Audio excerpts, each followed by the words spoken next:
Hi everyone, and now it is our third day, and we woke up and they had an ice storm.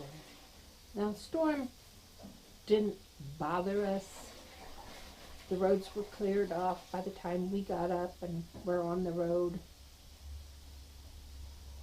But the sun came out. It was like a fairyland. It was beautiful. We did go to Folkston, Georgia, and it's a big railway hub with lots of trains passing through the area. But there wasn't too many trains passing through the area at the time we were there. So Bruce was a little perturbed because he loves to watch trains.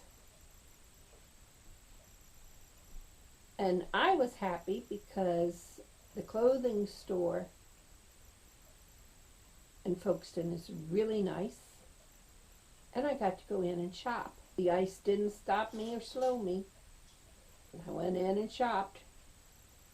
I only found one top, which was kind of a disappointment, but they have very unusual things, which is why I like to go shopping there. So here's the videos